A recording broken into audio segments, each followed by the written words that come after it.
Hello tout le monde, j'espère que vous allez bien. Et non, vous ne rêvez pas, je vous retrouve pour vous parler de coloriage. Ma dernière vidéo, j'ai regardé tout à l'heure, elle date d'il y a 3 mois.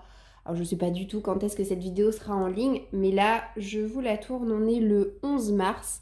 Et je suis contente parce que ça veut dire que mon rythme de coloriage s'est un petit peu accentué ces derniers temps. Aujourd'hui, on va parler de mes derniers coloriages terminés. J'en ai une toute petite dizaine à vous montrer.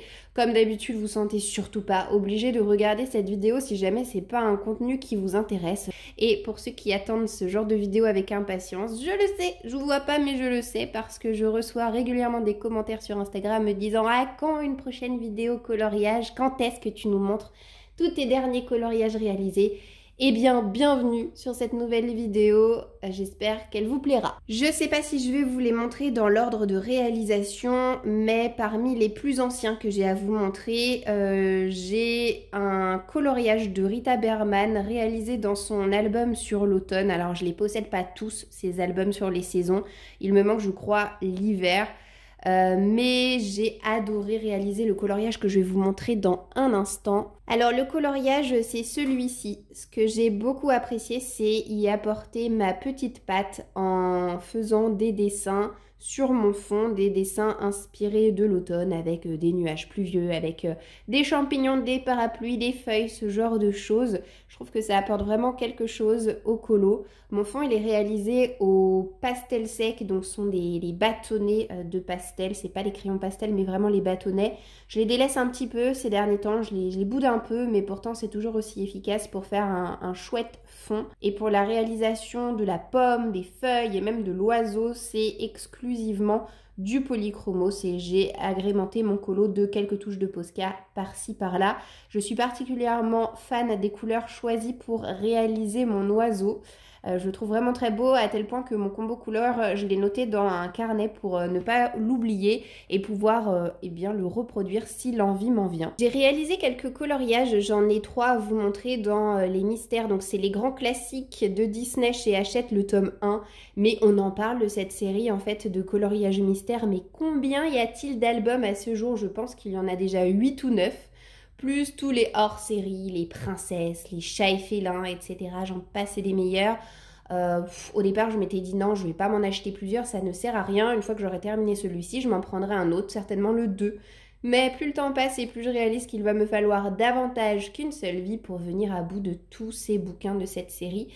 Donc c'est sûr et certain que je ne les achèterai pas tous. Pas de changement dans ma technique dans le sens où j'utilise la plupart du temps les Enacolor. Mais mon Dieu, une fois que je les aurai terminés, ces crayons de couleur là, je ne les rachèterai mais jamais de ma vie. Je suis d'accord qu'il ne faut pas utiliser spécialement des crayons de couleur hors de prix pour réaliser des mystères. C'est un petit peu du gâchis si vous voulez mon avis.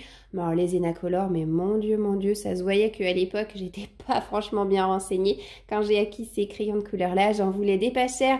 Et une gamme qui possède plein de coloris. Alors j'ai été servie, mais bon, fallait forcément pas en attendre une qualité incroyable. Quoi qu'il en soit, j'estompe toujours avec de l'essence sans odeur, même si actuellement j'utilise plutôt du White Spirit déminéralisé et ce qui est noir, c'est un feutre noir de chez Faber-Castell, c'est un feutre Pitt. On part ensuite du côté de Bambi avec Fleur. Oh mon Dieu, celui-ci je l'aime énormément, j'en suis très contente. Et bah vous savez quoi, j'étais persuadée que j'en avais 3 à vous montrer et en réalité non, j'en ai réalisé que 2 ces derniers mois. Mais j'ai quand même compté tous les colos que j'ai fait à l'intérieur et sur les 100, j'en ai réalisé 22.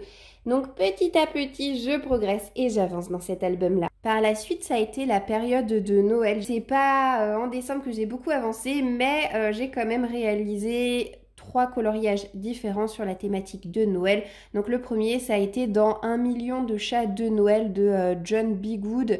C'est un album qui a à peu près 2 ans, je crois, 2 ou 3 ans grand maximum, qui est sorti chez Erol. C'était mon deuxième coloriage réalisé à l'intérieur, donc vous l'aurez compris vu le titre.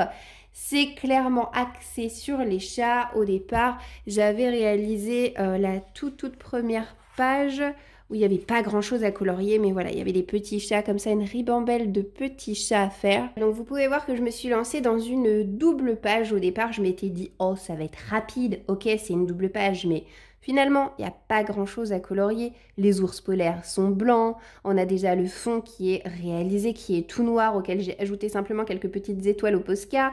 La neige, c'est blanc aussi, ça va aller vite. Mais en réalité, j'ai mis tellement de temps à faire cette double page avec cet effet poil que j'ai réalisé pour faire les ours polaires. Le soleil est vraiment de la partie, donc on va pas se plaindre, mais c'est vrai que pour vous montrer mes colos de plus près, c'est parfois un petit peu compliqué. J'ai dû fermer un brin le store pour qu'on puisse voir quelque chose. Alors qu'est-ce que j'ai utilisé comme matériel? J'ai utilisé un mélange de Giotto Style Nouveau et de Polychromos.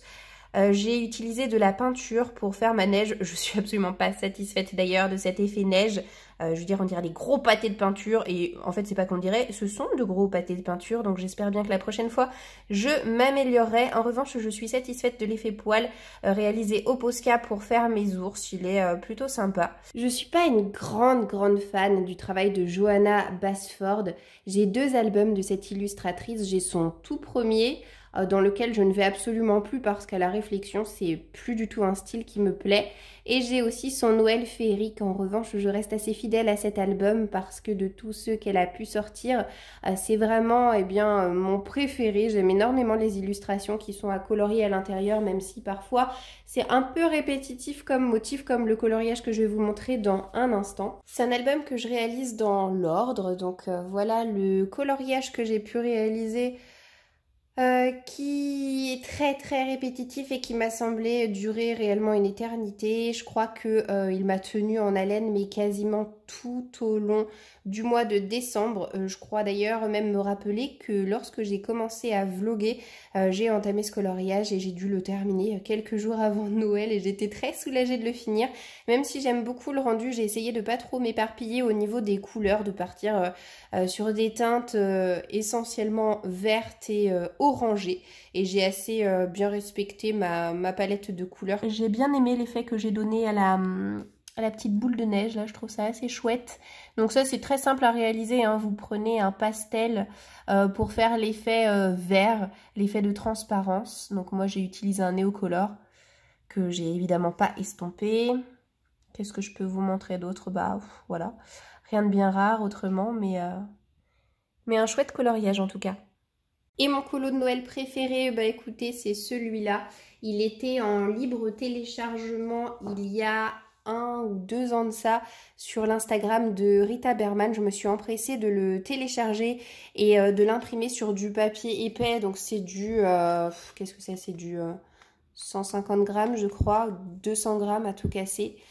J'ai utilisé des crayons de couleur aquarellables et je suis super contente parce que franchement je trouve que j'ai vachement bien progressé avec les crayons de couleur aquarellables. Avant je m'y prenais comme une buse, maintenant je prends bien la peine à chaque fois que j'utilise. Alors moi c'est les, attendez ça va me revenir, j'ai pas les Derwent King Tense, c'est les Albrecht Dürer moi que j'ai comme gamme de crayons de couleur aquarellables. Donc je viens poser mes couleurs, je viens aquareller et ensuite eh bien, je reviens travailler mes couleurs avec des crayons de couleur, chose que je ne faisais pas au départ, mais très honnêtement, de faire ça, ça fait toute la différence. Ça permet d'apporter un joli contraste eh bien, à l'illustration, ça permet de créer des ombres et des lumières. Là aussi, j'ai utilisé un bâton de pastel pour pouvoir faire mon fond. Alors, j'ai pas fait un fond sur absolument toute la feuille, là vous voyez, c'est complètement blanc. Là aussi, j'essaie de pas trop m'éparpiller au niveau des couleurs, mais c'est pas toujours évident.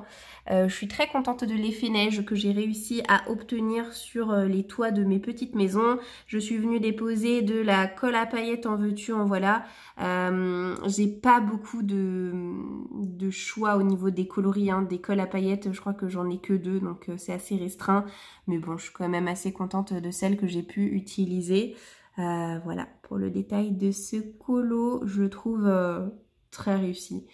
Enfin, sans vouloir me jeter des fleurs, hein, je sais que je suis loin d'avoir le niveau de certaines coloristes, mais tout simplement c'est parce que je progresse pas aussi vite que la plupart d'entre elles, parce que c'est pas ma passion principale. Moi, ma passion principale c'est la lecture, mais j'adore aussi colorier, donc je fais plus lire que colorier, et chacun établit un peu ses priorités dans ses loisirs. Mais parmi tout ce que j'ai fait, je trouve vraiment que c'est l'une de mes plus belles réussites. Après, je me suis dit, allez, j'ai réussi à faire ça, pourquoi pas me lancer dans un truc super compliqué qui va me prendre 1 an et demi de ma vie. Je suis sur une bonne lancée et je me suis dit c'est le moment ou jamais d'entamer le Mythomorphia de Kerby Rosanes. Alors il faut que je vous raconte un truc sur Kerby Rosanes, c'est que à l'époque où j'ai commencé le coloriage, je sais même plus quand est-ce que c'était parce que j'avais commencé sans commencer, c'est-à-dire que je m'étais acheté donc le Secret Garden de Johanna Basford, j'avais un peu colorié dedans et puis j'avais lâché l'affaire. Mais à cette époque-là, je m'étais déjà acheté un Kerby Rosanes, alors c'était pas le Mythomorphia, c'était un autre. Et quand je l'ai reçu à la maison, je l'ai feuilleté, je me suis dit mon Dieu mais qu'est-ce que c'est que cette horreur, ça me donne pas du tout envie d'aller dedans. Et je l'ai revendu, voilà. Je l'ai revendu et puis après, je me suis vraiment remise 1 ou 2 ans après dans le coloriage de manière très sérieuse. Et je me suis retournée de nouveau du côté du travail de Kerby Rosanes et je me suis dit en fait c'est pas mal. Je sais pas pourquoi est-ce que je l'ai revendu, à l'époque ça me plaisait pas, mais maintenant c'est pas que c'est devenu mon style, absolument pas, hein. C'est assez loin de ce que j'apprécie en général colorier, mais je trouve que c'est un univers qui quand même me parle et mérite d'être mis en couleur. Donc j'ai jeté mon dévolu sur le Mythomorphia. En fait, il n'y a que 2 albums que j'aime chez Kerby Rosanes. Celui-ci et le World Within World, qui est son avant-dernier. J'aime absolument pas celui qu'il a sorti il y a, je sais pas, quelques semaines. Alors il est magnifique, hein, il est très bien réalisé, on dirait des photographies tellement les animaux sont incroyables de précision et de réalisme. Mais moi, ça me branche pas du tout de mettre en couleur des photos. Voilà, je préfère rester dans un univers imaginaire et du coup le Mythomorphia me parle davantage parce qu'on est dans un univers de fantaisie. Il y a pas mal d'illustrations qui me tentaient et puis finalement je voulais pas quand même me lancer direct billet en tête dans une double page, donc je me suis dit contente-toi d'une seule page et j'ai jeté mon dévolu sur cette page-ci. Et donc pour un premier, laissez-moi vous dire que je me sens extrêmement fière. Le fond, il est réalisé au Distress Ink. D'ailleurs, j'ai acheté ce matériel parce que j'avais vu cette illustration et que je n'imaginais pas le fond autrement que réalisé avec ce matos-là. Par contre, j'ai été assez déçue de la qualité des tampons. Alors, je pense que vous connaissez tous si vous vous intéressez un tant soit peu au monde du colo, au matériel qui existe, etc. Mais je pense que vous connaissez un peu ce matériel-là. En gros, ce sont des tampons à encre. Et celui qui a la couleur la plus claire, donc cette couleur un petit peu jaune très clair, beige, en 2 secondes, mon tampon, il était rincé. Et je n'ai fait que ça avec, voilà. Alors j'ai quand même eu le temps de terminer, de poser tout mon beige et je vous assure qu'entre chaque coup de tampon, je refermais systématiquement mon tampon pour qu'il ne sèche pas. Mais il est rincé de chez rincé, contrairement aux marrons, voilà, différents marrons et bruns que j'ai pu utiliser. Eux, ils fonctionnent très bien, mais alors celui-ci, non. Donc je suis très déçue parce que si j'ai envie de réutiliser ce matériel avec un autre colo, je pourrais pas vraiment parce que je pourrais pas faire mon dégradé d'un bout à l'autre s'il me manque ce tampon. Faut que je regarde s'ils les vendent à l'unité ou pas, mais si c'est le cas, ça va bien me faire suer de le racheter parce que je trouve que c'est un peu du gâchis. Je veux dire, je vais pas acheter un matos différent à chaque fois que je réalise un colo en particulier. Donc voilà, si vous connaissez pas, je vous montre, ça se présente comme ça. On a des petites encres toutes petites, alors il y en a en plus gros format. Moi j'ai ce format tout mini, c'est carré, c'est tout petit et avec votre tampon encreur, vous venez tamponner comme ça, pouf pouf pouf, et vous venez travailler votre fond de cette manière. Et évidemment, moi, je nettoyais mon tampon en tamponnant jusqu'à ce que ce soit plus possible sur un papier de brouillon à part, jusqu'à obtenir le résultat voulu. Donc voilà pour le fond. Autrement, tout le reste, c'est réalisé au polychromos, sauf le feuillage que j'ai réalisé au Giotto Style Novo. Pourquoi? Parce que quand j'ai réalisé mon fond, j'ai mis de l'encre sur les feuilles et j'avais besoin de crayons de couleur qui soient bien plus gras que les polis pour, passer par-dessus la couleur de l'encre. Donc je suis contente parce que les Giotto, ils ont bien fait leur boulot, ils ont bien masqué les choses. J'ai utilisé le même combo couleur que pour faire l'oiseau de l'album de l'automne de Rita Berman, si vous reconnaissez. J'adore vraiment ce combo-là. Et pour réaliser le hibou, je suis venue regarder un modèle sur Google Images, je savais pas trop sur quelle couleur partir et puis j'ai vu un hibou similaire, ça m'a parlé. Je sais pas si c'est un minotaure ou quoi que ce soit, on va dire que cette bestiole-là est un minotaure. Je voulais évidemment qu'il soit dans des teintes brunes, mais j'avais pas envie qu'il ne ressorte pas avec mon arbre. Donc je suis partie sur différents combos, différentes gammes de marron et je dois dire que je suis tellement satisfaite de ce que j'ai pu faire. C'est rare quand je suis autant contente d'un colo, mais là franchement... bravo à moi-même. Par contre, autant vous dire que j'ai passé absolument tout mon mois de janvier sur mon Mythomorphia. Donc je me suis dit le prochain, ça va être un colo qui va se faire en 2 secondes. Et comme j'avais envie de travailler les fonds à l'aquarelle parce que c'est un peu ma bête noire et que j'ai très envie de m'améliorer, je suis retournée dans le bestiaire. Alors le bestiaire, je le boude parce que quand je l'ai acheté, évidemment, je l'adorais, hein, mais très rapidement, je m'en suis lassée parce que y a des motifs et des illustrations qui sont tellement mais redondantes au possible. Attendez, je vous montre. Voilà, un exemple typique. Cette page-là, mais jamais je la ferai. C'est devenu un peu mon album de test, voilà. Et ça a beau être une illustration toute bête à faire, c'est vraiment en voyant mon colo que je me rends compte que je me suis tellement améliorée pour ce qui est effet d'ombre et de lumière. Enfin, il y a encore quelques temps, mes coloriages, ils étaient loin, loin, loin d'être aussi contrastés, donc je suis contente. Pareil pour mon fond à l'aquarelle, il peut paraître tout bête, mais j'ai passé 3 couches en insistant sur l'extérieur et voilà. Alors là où ça pêche un peu, peut-être que si je vous l'avais pas dit, vous l'auriez pas remarqué, mais bon, moi j'aime bien pointer du doigt ce qui va pas selon moi, donc là je vais pas m'en priver. En fait, Daisy étant un canard, elle a les pattes orangées et ça je m'en suis rendu compte qu'après les pattes, c'est ce que j'ai fait en tout dernier avec le bec. Et si c'était à refaire, je referais pas comme ça parce que je trouve que les chaussures elles ressortent pas du tout avec ses pattes. Donc si j'avais fait son bec et ses pattes en tout premier, j'aurais fait son haut rose et j'aurais fait la jupe orange et les chaussures roses. Voilà.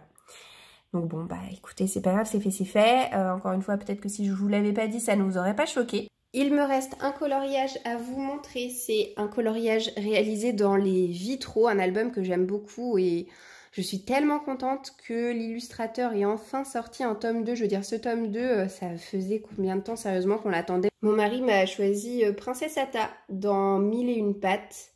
J'ai bien aimé le mettre en couleur. Je pensais que ça irait plus vite que ça, mais en réalité pas du tout. Il m'a suivi pendant un bon moment, ce coloriage-là.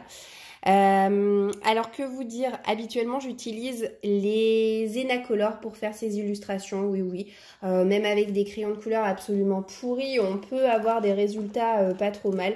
Pour vous montrer par exemple des colos que j'ai pu faire à l'intérieur, j'essaie de vous en montrer un chouette, enfin bon il y en a plusieurs que j'aime bien, hein, mais qu'est-ce que j'ai pu faire par exemple celui-ci, hop. Voilà, avec les Zenacolor, ce qu'on peut quand même réussir à obtenir. Alors évidemment, le fond, il n'est pas fait aux Zenacolor, hein, il est fait au Neocolor. Hey, je suis en train de réaliser quelque chose, c'est que je m'étais fait un devoir de faire absolument tous les fonds de cet album. Et là, je me dis, mais en fait, j'ai complètement zappé de faire un fond pour mon illustration. Là aussi, j'ai fait un fond. Bon, là, il n'y avait pas lieu d'en faire un. Et du coup, il n'est pas fini ce colo. Bon, j'y reviendrai plus tard. Et là, pour le coup, j'ai utilisé les Zenacolor pour faire Princesse Atta et pour faire aussi les fleurs parce que c'est fait avec les mêmes, la même gamme de crayons de couleur. Mais pour ce qui est du reste, j'ai utilisé les polychromos. Voilà, voilà. Alors, je trouve que les polychromos, ils sont pas très agréables à utiliser sur ce papier. C'est pour ça que je les boude un peu dans cet album. Mais bon. Écoutez, j'ai pris mon mal en patience et ça a été quand même. Et après les ailes, je sais pas si on verra, mais j'ai essayé de les faire un petit peu pailletés. Oui, là vous voyez, hop là. Donc la conclusion, si toutefois conclusion il y a à faire, c'est que je trouve que je suis en progrès. J'ai évolué dans mes techniques, j'ai évolué dans mes choix de couleurs pour réaliser un coloriage et je suis très satisfaite. Évidemment, je suis loin d'avoir un niveau de ouf, ça on est bien d'accord.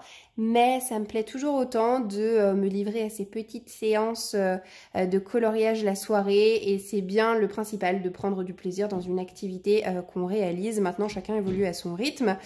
Je lâche pas l'affaire et j'ose espérer que la prochaine fois que je vous retrouverai, d'ici quelques mois pour une nouvelle vidéo de cet acabit-là, j'aurai encore évolué dans mes techniques et je pourrai vous proposer des illustrations qui seront toujours plus jolies. J'espère que la vidéo vous aura plu. Je sais très bien que c'est loin d'être les vidéos qui sont le plus regardées sur ma chaîne, mais si c'est du contenu qui vous plaît, n'hésitez pas s'il vous plaît à me laisser un petit commentaire et un pouce vers le haut, ça fait toujours plaisir et ça m'encourage à faire toujours mieux et à vous livrer toujours plus de contenu sur cette chaîne. Sur ce, je vous dis à bientôt et à dans une prochaine vidéo. Ciao, ciao!